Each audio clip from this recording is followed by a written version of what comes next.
வணக்கம். எல்லாம் எப்படி இருக்கீங்க? நல்லா இருக்கீங்களா? Welcome to Jeeva Murugesan killer king YouTube channel. இன்னைக்கு என்ன வீடியோன்னு பார்த்தீங்கன்னா, எங்கள் ஊரில் விநாயகர் சதுர்த்தி எப்படி போச்சுன்னு பார்க்க போகிறோம்.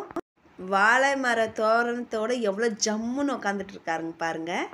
விநாயகருக்கு அருகம்பூ மாலை, எருக்கம்பூ மாலை எல்லாம் போட்டாச்சு. குட்டி விநாயகரும் கீழே இருக்காங்க. யானை முகத்தோட மக்கள் படைக்கிற நெய்வேத்தியத்தில் வாங்கிக்கிட்டு எவ்வளோ அழகாக உட்காந்துட்டு இருக்காங்க பாருங்க. மக்கள் அவருக்கு பிடித்த கொள்ளுக்கட்டை, சுண்டல், பொங்கல், அவல், பொரி, பழங்கள் எல்லாம் கொடுத்துட்ருக்காங்க விநாயகருக்கு. இப்படி 3 நாளாக எங்கள் ஊர்லேயே தங்கிட்டு விநாயகர் சதுர்த்தியை சிறப்பாக செஞ்சுட்டு எல்லாருக்கும் பாய் சொல்லிட்டு அழகாக கிளம்பிட்டாருங்க அவர் ஆற்றுல போய் கரையிறதுக்காக. இந்த வீடியோ பிடிச்சிருந்தா லைக் பண்ணுங்க.